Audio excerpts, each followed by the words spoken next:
Hola, buenas noches. Como saben, el Real Oviedo está muy cerca de cumplir sus 100 años de historia, un siglo del devenir de los azules por el deporte rey, y no solo en el fútbol, sino también todo lo que significa para nuestra ciudad y nuestra comunidad autónoma. Les invitamos a continuación a subirse en una máquina del tiempo que nos llevará hasta los orígenes del Real Oviedo, allá por el año 1926, cuando se vestía con una camiseta muy parecida a esta y cuando se jugaba con un balón muy parecido a este, del que dicen había que tener muchísimo valor para entrar a rematar de cabeza y que no te coincidiera con la costura de la pelota. Un viaje que realizaremos acompañados de José Ángel Muñiz Mangas, verdadero erudito acerca de la historia del Real Oviedo y que estructuraremos en décadas. La primera, la que les ofrecemos a continuación, irá desde el año 1926, año de la fundación, hasta el año 1936, momento en el que se para la Liga, en el que se paraliza todo el país por culpa de la Guerra Civil Española. A continuación, ya abordaremos esta historia en décadas, la década del 40 al 50, 50, 60, 60, 70 y así hasta nuestros días. A continuación, la historia del Real Oviedo con José Ángel Muñiz Mangas, una historia plagada de buenos momentos, de malos momentos, momentos de fútbol, momentos de ilusión. Capítulo 1, 1926-1936.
Hola, ¿qué tal? Buenas noches y bienvenidos a este programa en el que vamos a repasar, pues la historia del Real Oviedo, un club que ha cumplido los 99 años y que está en camino de cumplir ese siglo, ese centenar de años, como bien saben, pues después de todos los actos que ya han comenzado y que tenían su pistoletazo de salida en lo celebrado en el Palacete de la Rúa. Pues son 100 años plagados de historia, plagados de buenos momentos, de malos momentos, de momentos regulares, de momentos buenísimos y también de momentos malísimos.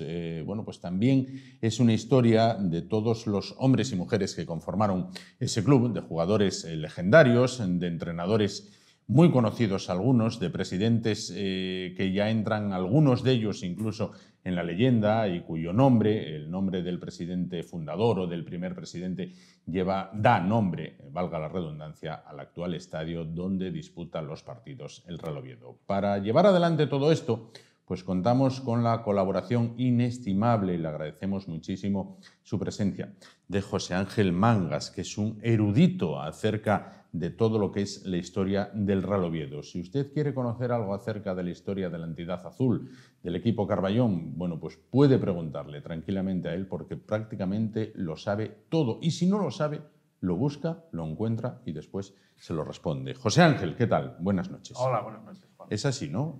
Bueno, entiendo que más o menos no hay un detalle que se escape, ¿no? Bueno, pues siempre hay, porque la historia de estos 99 años es muy extensa y, siempre estás conociendo cosas cuando tiras de la hemeroteca, o sea, Sí. y te dan sorpresas y anécdotas y demás datos que siempre estás aprendiendo si buscas en esta historia, porque es muy amplia. ¿Ha encontrado cosas que verdaderamente le sorprendan? Que diga, oye, pues esto nunca lo sospeché y mira, esto fue así. Bueno, sí, no sé, por ejemplo, hay varias cosas que no sé, publicaba el otro día 3 porteros en el mismo partido por parte del Atleti de Bilbao en Buenavista, porque no se podía hacer, no se podía reemplazar al portero, ¿no? Y entonces se ponía un jugador de campo y luego en el segundo tiempo salió otro jugador diferente. Bueno, hay muchísimas anécdotas que, no sé, pues, no sé, infinitas anécdotas para recordar, Claro. anécdotas de derbis y demás. Decía yo, el Real Oviedo ha atravesado momentos muy buenos, espléndidos y momentos malísimos incluso. Sí, tenemos tres terceros puestos en primera división. El último ya queda muy lejano, la 62-63.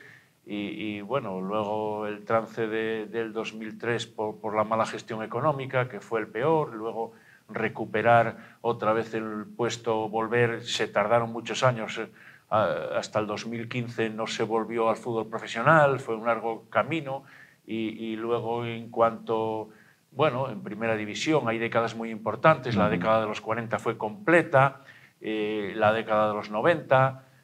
Sí, bueno, realmente hubo luces y sombras como toda la historia. Claro, si tuviéramos que poner de 0 a 10, 0 siendo el peor momento, 10 el mejor momento, ¿el momento actual qué nota llevaría? Bueno, pues el momento actual llevaría un 6-7, porque es un equipo que pedimos que esté en primera división. Desgraciadamente todavía no fuimos capaces de volver y entonces, aunque ya la temporada pasada jugamos el playoff Sí. y esta temporada estamos ahí, pues, pero bueno, la exigencia como de la afición, de la ciudad y demás es estar en primera. Mientras que no estás en primera y estás pues tranquilamente, como pasó en los años 90, digamos, e incluso aspirando a entrar en un puesto europeo y tal, pues y entrando incluso. yo creo que es lo que exige a este equipo. Por lo tanto, yo pues ahora mismo 6-7 como mucho. Claro. Bueno, vamos a hacer un viaje en el tiempo, Sí. José Ángel. Vamos a hacer un viaje en el tiempo que nos va a llevar hasta el año 1926. En Oviedo, por aquel entonces, había dos equipos, principalmente. Sí, tenemos que partir de la base que para que nazca este equipo, pues hay dos equipos, como dices. Primero está el Stadium, que es de 1914, se funda, y el estadio, pues como tal, y compite y en los campeonatos regionales y demás. Y en 1919 hay una escisión y se crea, digamos, dentro de la ciudad, de la gente más pudiente económicamente, y se crea el Deportivo Oviedo. Y entonces empiezan a competir. Realmente el Deportivo Oviedo ficha muchos jugadores, digamos, profesionales encubiertos, que no estaba autorizado el profesionalismo, pero ficha jugadores importantes del panorama nacional de futbolístico. Y entonces ahí empieza la competición. Hay una fractura social entre las aficiones de la ciudad, e incluso pues se llegaron a llevar bastante mal, y entonces hubo muchos problemas, incluso de peleas y demás en los partidos, sobre todo cuando se disputaban los derbis, digamos, locales de campeonato regional. Y entonces después apareció otro componente más, que fueron los problemas económicos de los dos clubes. Claro. Aunque el estadio, hay que resaltar que fue campeón de Asturias por primera vez en el año 25, pero bueno, los problemas económicos que tenían los dos clubes eran importantes. Entonces empezaron a hacer gestiones para una fusión, y en marzo del 26 pues se reunieron 7 directivos de cada club, y entonces gestionaron llegar a un acuerdo para fundar un nuevo club para la fusión. Entonces, pues así fue. El 26 de marzo, primeramente tuvieron ese acuerdo que se llevó, tuvieron que ser refrendado por las juntas, digamos, de socios, ¿no?, de los dos clubes, y entonces el 26 de marzo ya se reunieron, y los 14 directivos que habían hecho las gestiones, 7 de cada club, como digo, y eligieron un presidente que no estaba presente en ese momento, que fue Carlos Tartiere, que bueno, ya era una familia, digamos, pudiente de la ciudad, vamos, el padre y demás eran con varias empresas importantes de todos los sectores en Asturias.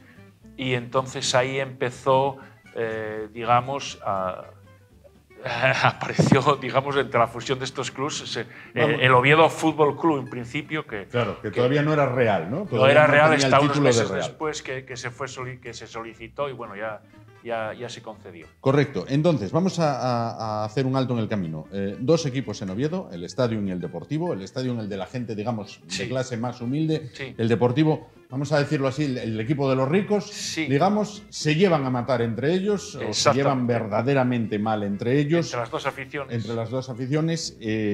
Bueno, y entonces un buen día, que de aquella el fútbol ya tenía problemas económicos. No ya tenía problemas económicos. Cosa de ahora. De aquella el fútbol ya tenía sus problemas económicos.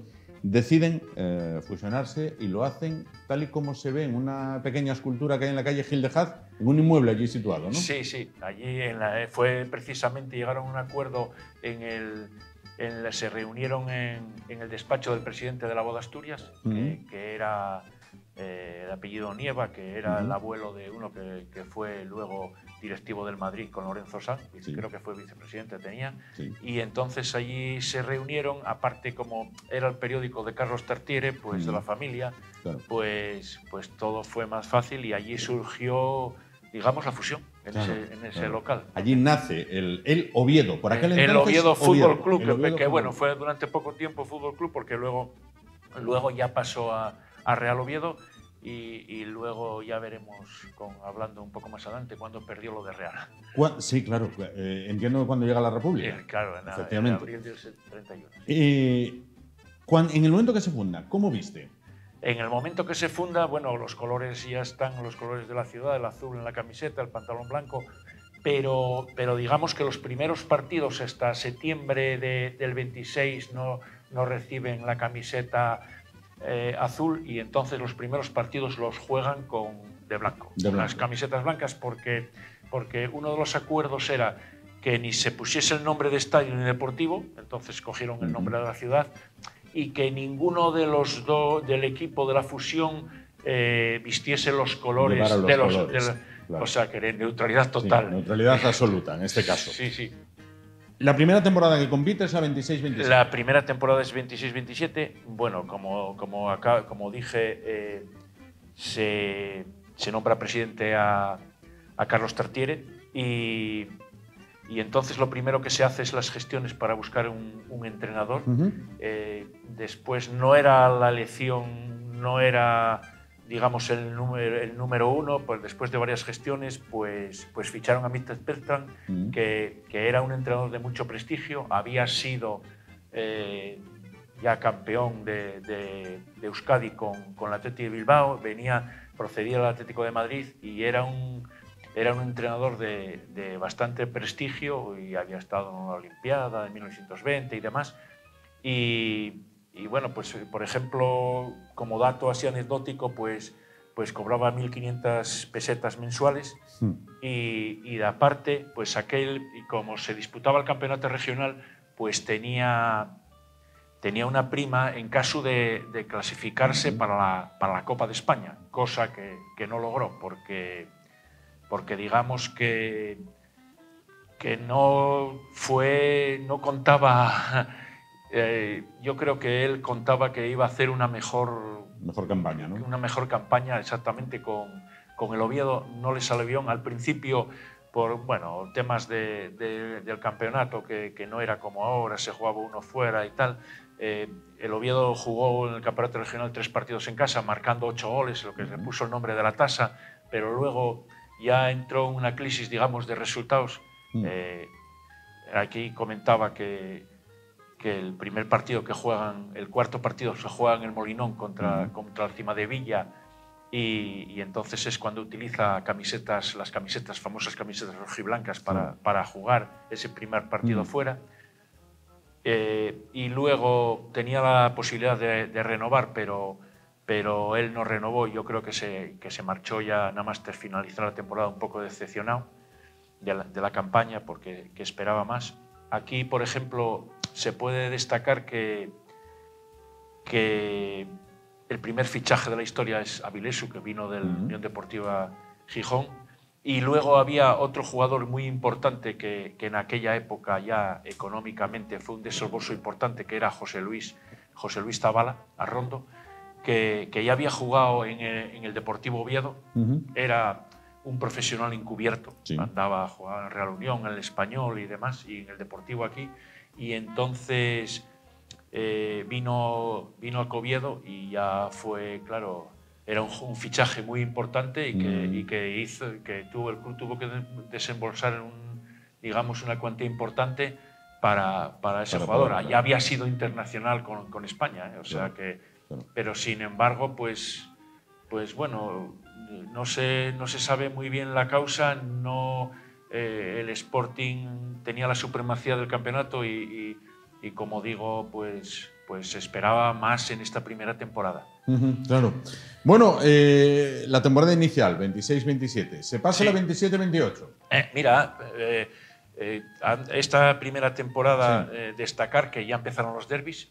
Claro. Primero se juega dentro del campeonato, de la competición de campeonato regional. Primero se juega en el Molinón en diciembre, allí gana el Sporting, y después en febrero del 27 ya se juega en Teatinos, y ahí gana el Oviedo. Hay una foto muy icónica donde se ven todos los... Aquí, esta foto, ¿no? Sí, y se ven todos los automóviles que había en aquella época. ¿El carruaje de caballos? Y el carruaje de caballos y demás, y se calcula que había unas 10.000.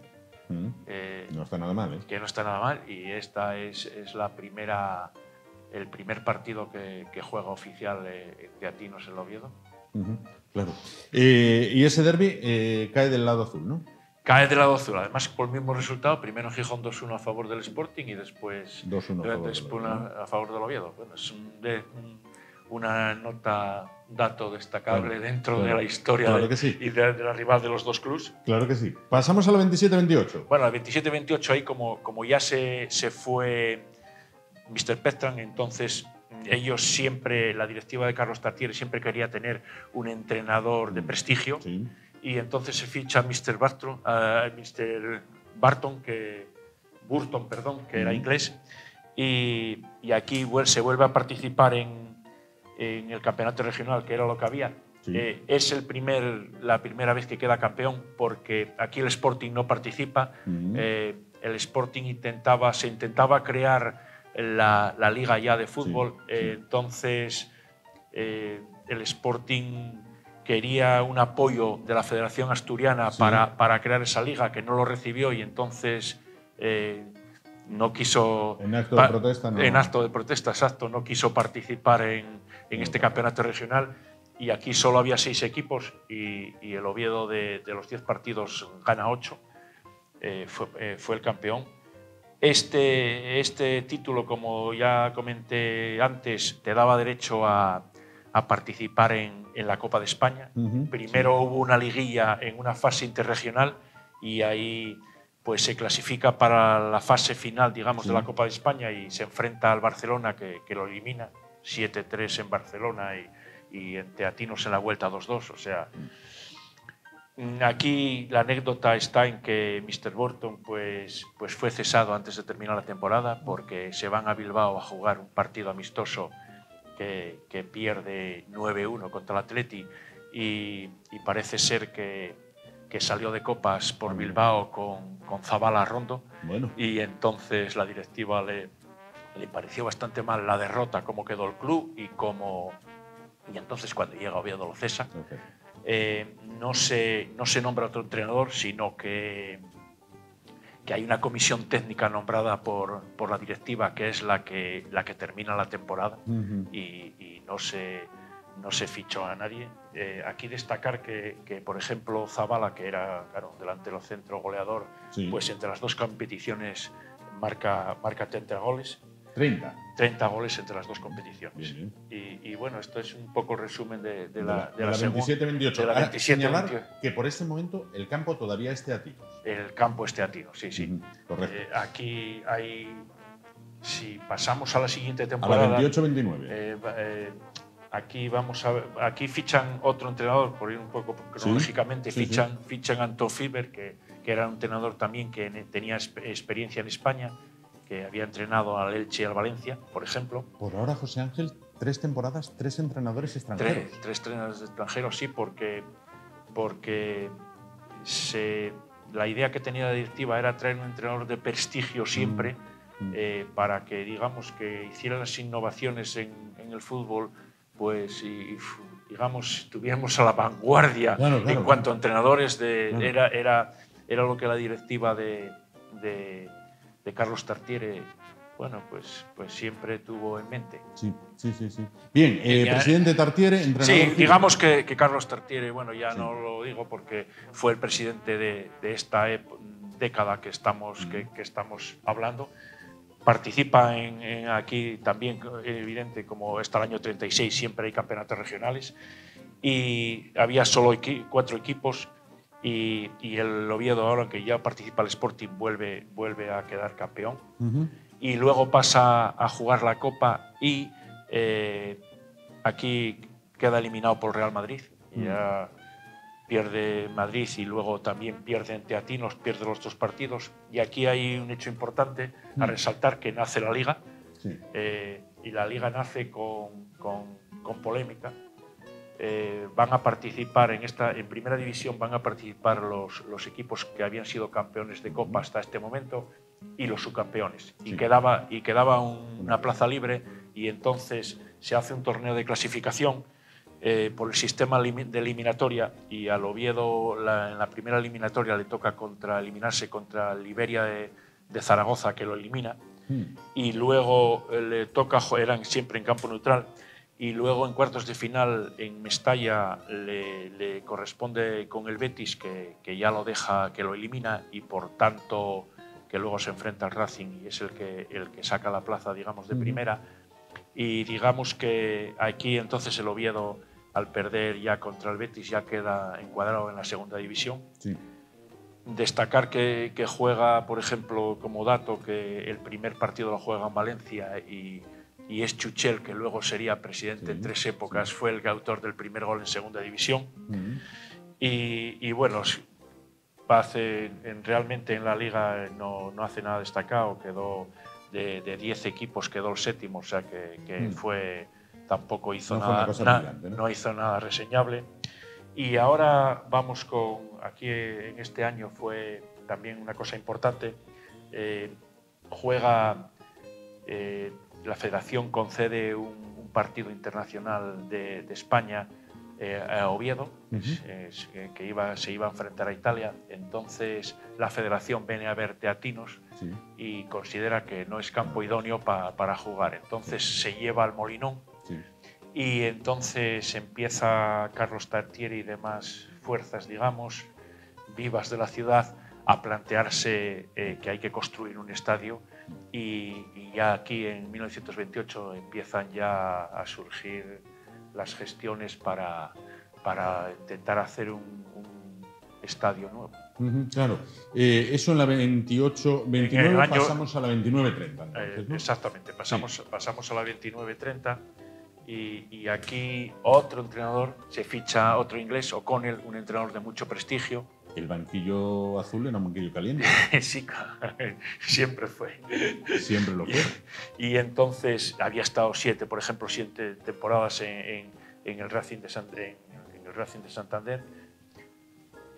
Como siempre, la competición desde el campeonato regional. En esta ocasión queda el Sporting campeón por golaveraje particular entre los 2 equipos. Solo participan 4 equipos. Y en segunda división venían participando como antes 10 equipos y quedan medio la tabla. Aquí hay un dato importante tenemos una foto para documentar. Hay un partido en el Molinón donde el Sporting, en la penúltima jornada, el Sporting tiene posibilidades de ascender, y resulta que inesperadamente el Oviedo allí gana 1-3, y entonces pues ahí pierde el Sporting todas las posibilidades de ascenso. El Oviedo le quita al Sporting las posibilidades de ascenso. Sí, y entiendo que el Oviedo no se jugaba nada. El Oviedo no se jugaba nada. Entonces fue una cosa muy criticada en Asturias porque no se permitía, digamos, entre comillas, que el Oviedo no permitía al Sporting ascender. Hay que tener en cuenta que quedaba una jornada, pero bueno, el Sporting la ganó, pero al perder contra el Oviedo ese partido, el Alavés que había ganado las dos últimas jornadas, pues fue el equipo que ascendió. Entonces ya había buena vecindad, pues fue muy, como digo, fue muy criticado. Coges la prensa del momento y fue muy criticado ese tema. Aquí tenemos el máximo goleador a Damaso Urrutia con 15 tantos. En la eliminatoria de Copa se eliminó al Europa de Barcelona y al Murcia, y en cuartos de final pues cayó frente al Español. Aquí ya no estaba José Luis Arrondo, ya había la temporada anterior, al final de la temporada anterior ya se había ido. Claro. Ahí nos vamos a la 30-31. Bueno, la 30-31 aquí sigue con él.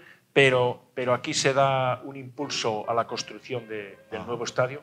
Se compran unos terrenos en una zona llamada Vía Jardín, o sea, Ciudad Jardín en Buenavista, y ahí ya empieza pues todas las gestiones de proyecto y demás para la construcción del estadio, que bueno, tuvo sus problemas de financiación. Y aquí hay un tema importante al inicio de temporada, que es el caso Agdón.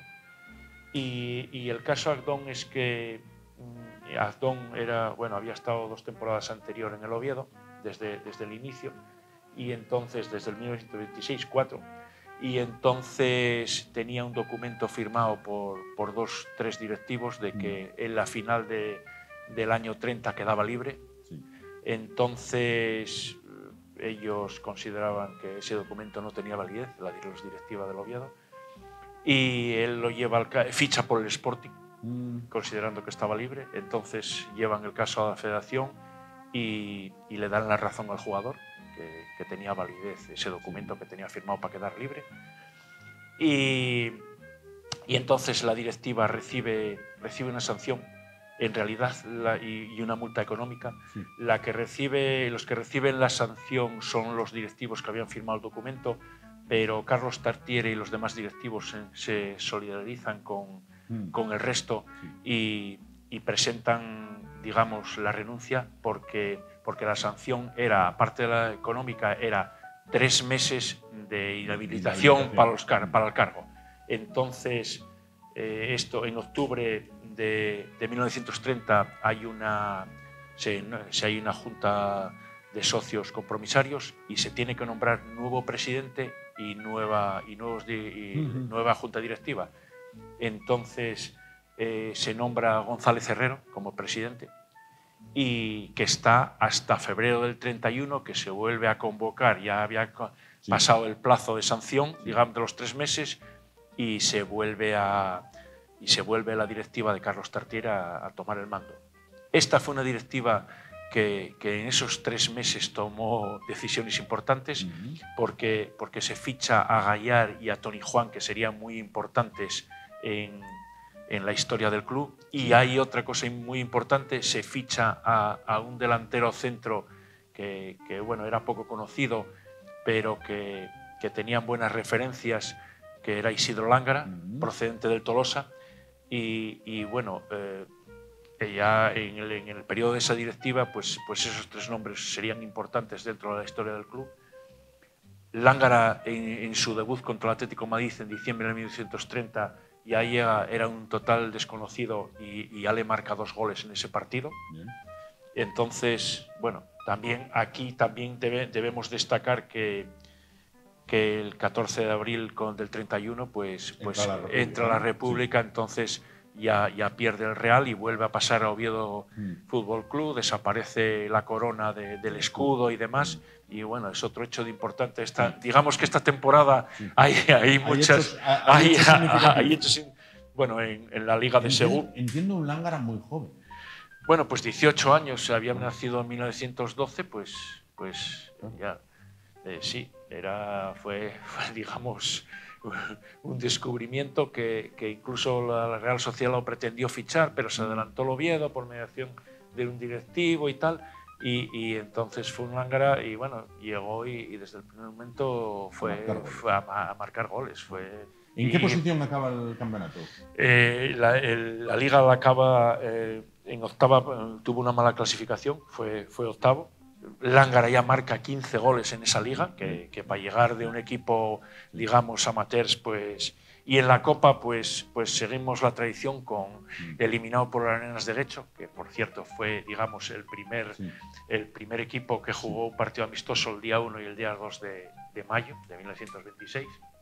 Y bueno, con esto las pinceladas de la temporada 30-31, que fue bastante... Sí, sin duda. Nos vamos a la 31-32, sí. Continúa siendo el Oviedo. Sí. No hay Real en este caso. No hay Real. Entonces... ¿Entrenador? Bueno, ya entrenador, por eso comentaba lo de Toni Juan. Toni Juan cuelga las botas, que venía del Español, y pasa a la función de ser entrenador. ¿Primer entrenador español? El primer entrenador español.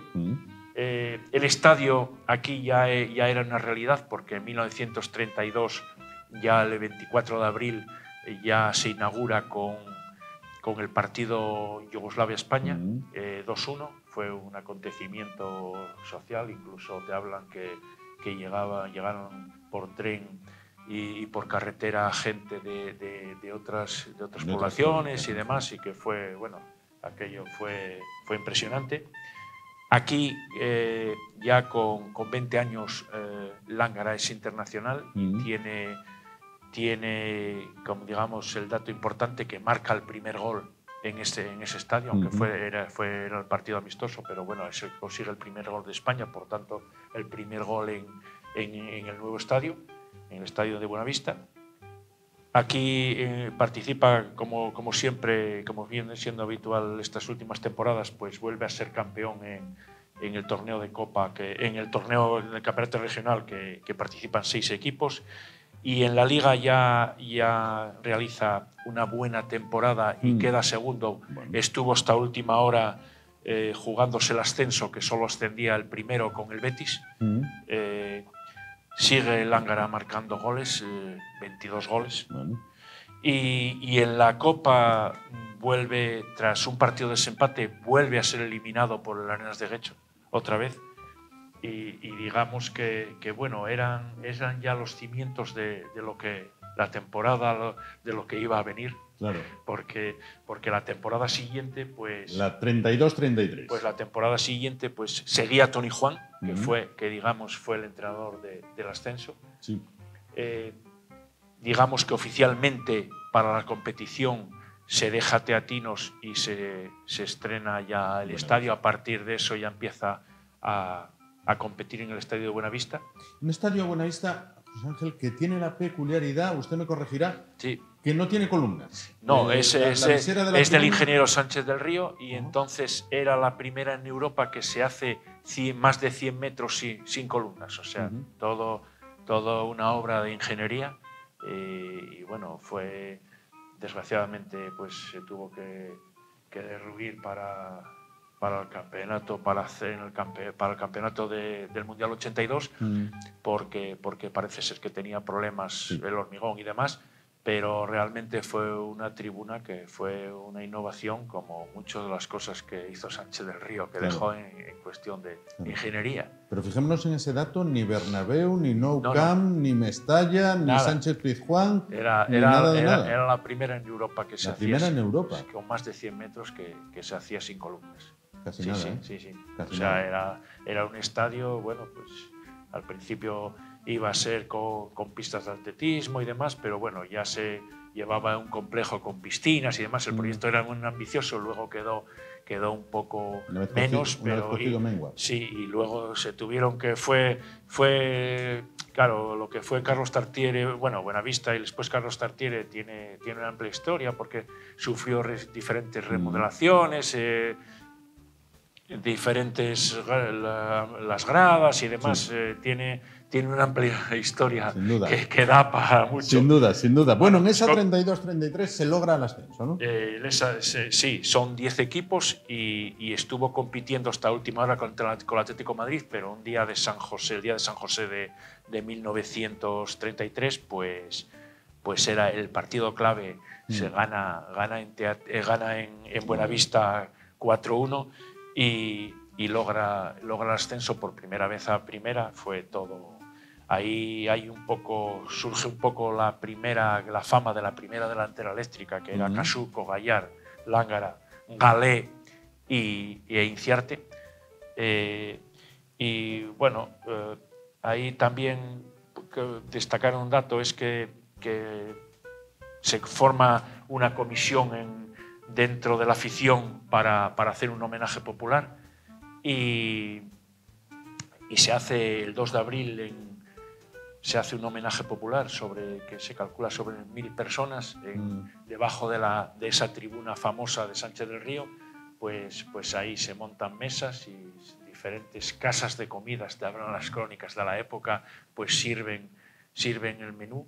Bueno. Y bueno, pues fue digamos homenaje popular al primer ascenso. Y ahí lo tenemos. Aquí lo tenemos, sí. Ahí lo tenemos, casi nada. Sí. Y se aprecia la tribuna perfectamente. Y en la parte de arriba de la tribuna pues se aprecia que están todas las autoridades y demás, y los jugadores, entrenador y demás, así que un poco preferencial, digamos, en la parte alta. 33-34, ¿no? Y aquí quiero hacer una... Es que Lángara ya queda pichichi con 23 goles de segunda división, o sea que ya es... Y en la Copa seguimos igual, la maldición de la Copa nunca se dio. Fue el 16avos de final, nos eliminó el Sevilla. Bueno. Y luego ya entramos, Toni Juan, en la temporada 33-34, Toni Juan ya quiere abandonar el cargo, se va a Barcelona y entonces se sigue fichando entrenadores de prestigio y en este caso Emilio Sampere, que ya tenía una amplia experiencia en el fútbol como entrenador y había sido jugador del Español y demás. Aquí hay un dato importante, Galé, que era un grandísimo jugador, pues abandonó el fútbol, había sido internacional la temporada anterior y 2 partidos y tenía problemas de rodilla y entonces decide abandonar el fútbol y entonces ante la necesidad de buscar un interior izquierdo se habían fijado en uno del Sporting, precisamente Herrerita, que con 19 años pues la directiva lo ficha y por una cantidad de 30.000 pesetas, que fue el segundo jugador más caro de aquellos tiempos después de Ricardo Zamora, del portero Ricardo Zamora, o sea que tuvo que desembolsar una importante cantidad de dinero para hacerse para traerlo. Un traspaso al Sporting de Gijón por 30.000 pesetas y con un jugador de 19 años, o sea que bueno, entonces vieron que era... 30.000 pesetas para los más jóvenes son 180 euros. Sí. 30.000 pesetas son 180 euros, ¿vale? Digo para los más jóvenes, para los que pesetas no entiendo, 180 euros. Por 180 euros el Oviedo... Se trae un jugador que iba a ser una referencia... Legendario, ¿no? Legendario hasta 1950, o sea que tuvo un largo recorrido. Bueno, aquí, claro, había que buscar. Lángara era un grandísimo, o sea, Galé era un grandísimo jugador y buscaban un sustituto porque no era como ahora. Pues aquí jugaban prácticamente 12, 13 jugadores siempre y la alineación se sabía de memoria. Entonces, bueno, ya le tenían echado el ojo de la temporada anterior y consiguieron digamos, el fichaje. Bueno, en el campeonato regional también vuelve a ganar por encima del Sporting. Ya la supremacía aquí en estos años ya era del Oviedo en los campeonatos regionales.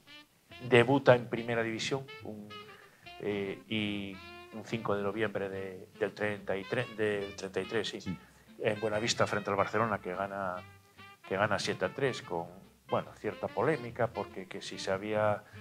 Calici había lesionado a un jugador, que claro, el Barcelona de aquella quedó con, además el avilesino Miranda quedó sin el jugador, parte del partido con 10 y bueno, que si la prensa catalana es que si la dureza que empleaba el equipo. O sea, el Oviedo gana 7-3. 7-3 en su debut en primera división. Al Barcelona, aquí en Buenavista.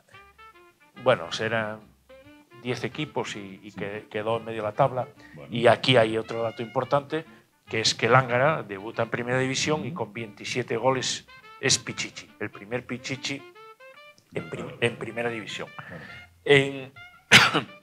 En Copa, aquí fue una oportunidad que perdimos del título, más curiosa. Elimina al Donostia, al Español, y en semifinales se enfrenta al Valencia. En el minuto 70 en Mestalla el Oviedo gana 0-2. Parece ser que se conciencia un poco que bueno, que igual no había taquillas para la vuelta. Entonces, los últimos 20 minutos el Valencia empata y bueno, se las prometía muy felices y ya se estaba preparando el viaje a Montjuïc para jugar la final. Y resulta, ¿cuál es la sorpresa? Que vienen a Buenapista y pierden 1-3.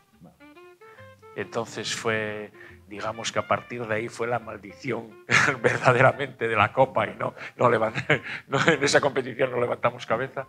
Se dice que sí, exactamente, que sí había que bueno, que con el 0-2 era un repaso y que luego que la gente no iba a ser atractivo el partido de vuelta. Una situación totalmente engañosa. Totalmente. Como fue, pues muy inteligente el que pensó eso. Aquí, y ordenó levantar el pie del acelerador. Aquí, como digo, pues fue Pichichi con 27 goles. Lángara. Lángara acude al Mundial de Italia y allí también marca 2 goles. Sí. También este año Herrerita debuta con la selección. Ya, como digo, antes lo había sido Lángara y Galé. Y aquí resurge la segunda delantera eléctrica que en realidad yo considero que es la auténtica, que es el Casuco, Gallar, Lángara, Herrerita y Emilín. Ya había surgido también la figura de Emilín, había un par de años. Y esta, bueno, ¿Metía los goles de rosca desde el córner? Eso se comenta, sí. Ayer vimos a uno del Arsenal que por poco lo consigue, pero ¿metía los goles tan de rosca como...? Sí, todo lo que... las crónicas que lees y el libro que le hizo Sarmiento Birba y demás, sí, parece ser que metía goles de rosca directos. O sea, desde el córner. Sí, desde el córner. Casi nada. O sea que... Y bueno, digamos que esta fue la primera temporada en primera división que bueno, entre comillas, pues no estuvo nada mal. No estuvo nada mal porque Lángara se convertía en Pichichi. Nos vamos a la 34-35, ¿verdad? Sí, la 34-35 que sería Sampere. Aquí se refuerza el equipo con ánimos de ir más arriba y se ficha otro jugador del Sporting, que Perico Pena, que un defensa que sería importante, y se ficha a un mediocentro que también en algunos partidos jugó como delantero centro, que era Soladrero del Betis, vasco del Betis. Aquí se juega también inicialmente se juega un campeonato superregional que era campeones de Asturias, 3 equipos de Asturias y 3 de Galicia, pero con la revolución queda suspendido y entonces finalmente después solo queda reducido el campeonato a 3 equipos, que fue el Oviedo campeón, que ganó los 4 partidos, el Sporting y el Estadio Avilesino. Sí. Y entonces en Liga fue una gran temporada. Se queda por primera vez terceros, detrás del Betis, que fue campeón, y del Madrid, que fue segundo. Lángara, una vez más, por segundo año, queda Pichichi con 26 tantos. Y aquí el Oviedo aporta otro jugador más a la selección, que era precisamente Soladrero, que juega un partido internacional frente a Portugal, y Lángara juega 2 más. Digamos que en la Copa, como ya casi es de risa comentarlo, se sufre otra excepción, los elimina en Zaragoza. En Zaragoza pierden 2-0 y luego en Buenavista 1-0. Y esto es un poco el resumen de la 34-35, que es la primera temporada que quedan terceros, que no está nada mal. Claro, es el puesto más alto al que ha llegado el Oviedo en Liga. Es el puesto más alto que la temporada siguiente vuelve a quedar terceros en Liga. Estamos ya en la 35-36. 35, la última de este periodo. Que ¿Entrenador? Se ficha a José María Pene, que por cierto, bueno, después fue entrenador del Sporting, después de la Guerra Civil. digo de nuevo un tercer puesto en Liga después del Bilbao, que fue campeón, y de nuevo del Madrid, que fue segundo.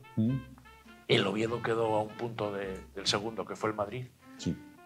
Aquí en la Copa de nuevo fue eliminados en ronda, además, en la primera ronda, además por el colista de primera división, que era Osasuna. En el campeonato superregional, pues de Asturias y Galicia, había 6 equipos. 3 de Asturias, que eran los 3 de la temporada anterior, el Estadio Avilesino, el Sporting y el Oviedo, y por parte de los equipos gallegos participaron el Sporting de Vigo, el Celta y el Depor. El Oviedo fue campeón de este campeonato. Y digamos que Lángara, por tercer año con 28 goles, fue el tercer año máximo goleador consecutivo en primera. El Pichichi, bueno, no había establecido el Pichichi, sino que era máximo goleador. El Pichichi no fue hasta el año, creo recordar, 53, que instituyó el trofeo. Y aquí se cierra, digamos, esta primera etapa, luego con el tema de la guerra civil. Se comentaba, todos los comentarios que ves de gente de la época, periodistas y demás, entrenadores y demás, que la temporada 36-37 realmente era la que contaban que el Oviedo era serio aspirante al título. Y como resumen final, yo creo que podemos hacer lo de los internacionales, que en esta época fueron 4. Bueno, digamos que Lángara jugó 12 partidos y marcó 17 goles. Tiene el mejor promedio actual todavía de la selección, con 1,24 de promedio por partido. Bueno, esto fue, digamos que un crack de la época. Tiene varios registros. Por ejemplo, fue Pichichi, que después, con el paso del tiempo, en 3 países diferentes. Fue España, México y Argentina. En España, México y Argentina. Y la temporada 34-35 marcó 3 hat-trick consecutivos, que no está nada mal. No. Luego tenemos el segundo, fue Galé, que, como digo, jugó 2 partidos. Ya estaba, fue la última temporada que jugó, ya estaba muy tocado, y de hecho fue el último partido que jugó con España. Pues ya fue el último partido oficial que jugó, pero por problemas además en las 2 rodillas le hizo retirarse. Luego el tercero fue Herrerita, que en esta primera etapa, porque luego en los años 40 jugó más partidos internacionales, jugó 2 partidos. Y por último, pues Saladrero, que jugó un partido frente a Portugal. Hay que recordar, por ejemplo, volviendo otra vez a Lángara, que Chamartín metió 5 goles en un partido oficial de clasificación para Italia, y ahora mismo es el jugador que más goles metió con España en un partido oficial, porque tenemos a Chacho del Depor con 6, pero no era un amistoso. O sea, sigue siendo, aquel España ganó un 9-0 y él marcó 5 goles, y todavía nadie superó ese récord. Esa marca, ¿no? Esa marca. Hay que señalar que de aquella no se jugaban tantos partidos internacionales como ahora. No se jugaban, evidentemente, no se jugaban tantos partidos. No había tantas convocatorias de jugadores internacionales.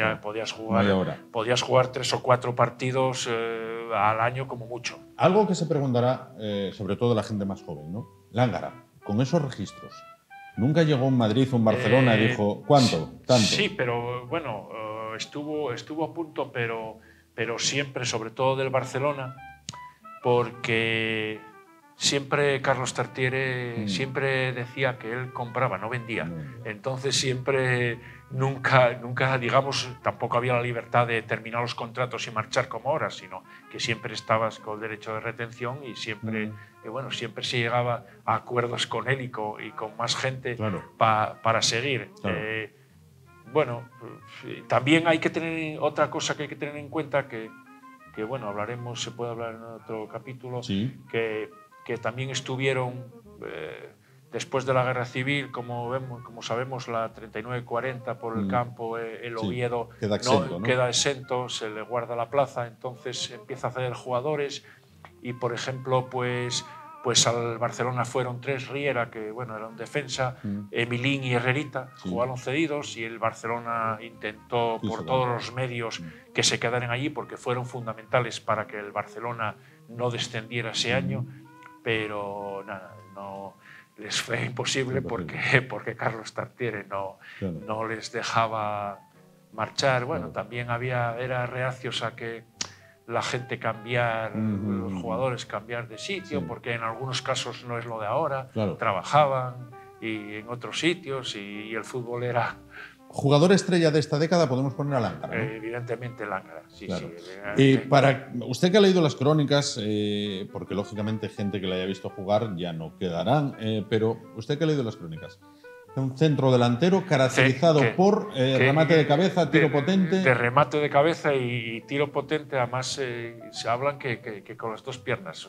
Era sobre todo su potencia en el disparo. No excesivamente técnico, entiendo, ¿no? Sí, no de regate y velocidad y todo esto, ¿no? Evidentemente para eso estaba Emilín y Herrerita, Casuco, incluso Gallar. Él era un potencial en el remate a puerta y evidentemente pues comentan las crónicas que cuando llegó a entrenar estaba O'Connell en Teatinos y ya lo vio disparar a puerta y lo puso a tirar tiros con un portero, el portero suplente Benjamín, y ya decía O'Connell, incluso el portero, que no había visto un jugador que tirase tan fuerte a puerta, y ya llegaba con 19 años. Claro, casi nada. O sea que fue evidentemente una referencia de la época, y desgraciadamente luego ya con el tema de la guerra civil,